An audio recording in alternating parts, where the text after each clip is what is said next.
तो नमस्कार दर्शक मित्रों गुजरातना सुपरस्टार और लोकलाडीला कलाकार एवा मित्रों काजलबेन महिरिया मित्रों घणा समयथी मित्रों एक विषय चर्चानो विषय बनी गया है। ने दर्शक मित्रों तमे जोता छो कि क्यांक ने क्यांक काजल महिरिया विषे अवनवा मित्रों अपडेट रोजे रोज मळती रहे छे।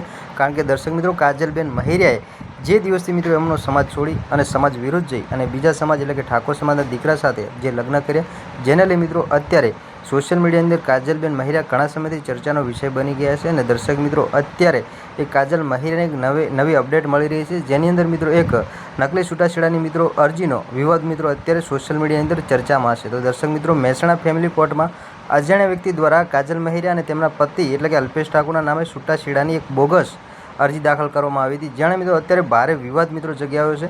अने दर्शक मित्रों आ खोटो दावो एटले के नकली अरजीमां दावो करवामां आव्यो हतो कि काजल महिरिया 12 महीनाथी पियरमां रहेता हता अने तेमना लग्न 1/2/2024 रोज थया छे।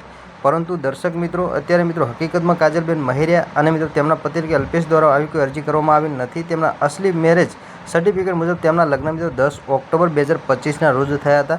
अने आ बोगस अरजी सामे काजल महिरियाए सखत वांधो उठाव्यो छे। महेसाणा फेमिली कोर्टे नकली अरजीने रद्द करी दीधी छे अने काजल महिरियाए महेसाणा ए डिविजन पोलीस स्टेशन में अजाण्या शख्स सामे कायदेसरनी कार्यवाही करी छे। तो दर्शक मित्रों શું છે વિડિયોની સાચી હકીકત? તો દર્શક મિત્રો જોલો સૌથી પહેલા તરત જ આ વિડિયોની અંદર। ગુજરાતની લોકપ્રિય ગાયિકા કાજલ મહેરિયા ફરી એકવાર ચર્ચાના કેન્દ્રમાં છે, પરંતુ આ વખતે કારણ કોઈ ગીત કે કાર્યક્રમ નહીં, પરંતુ તેમના નામે થયેલી એક ચોંકાવનારી છેતરપિંડી છે।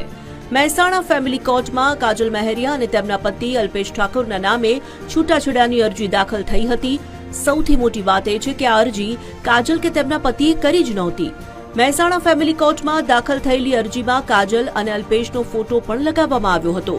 અરજીમાં લખવામાં આવ્યું હતું કે બંને વચ્ચે મનમેળ નથી। સગા સંબંધીઓના તમામ પ્રયાસો નિષ્ફળ રહ્યા છે અને કાજલ છેલ્લા 12 મહિનાથી પિયરમાં રહે છે। એટલું જ નહીં, અરજીમાં લગ્નની તારીખ પણ ખોટી દર્શાવવામાં આવી હતી। સમગ્ર મામલાનો ખુલાસો ત્યારે થયો જ્યારે કોર્ટ તરફથી કાજલ અને અલ્પેશને નોટિસ મળી। નોટિસ મળતા બંને ચોંકી ઉઠ્યા કારણ કે તેમણે કોઈ છૂટાછેડાની અરજી કરી જ નહોતી। આશ્ચર્યની વાત તો એ છે કે અજાણ્યા વ્યક્તિ દ્વારા કરવામાં આવેલી આ અરજી કોર્ટની પ્રક્રિયામાં આગળ વધી બોર્ડ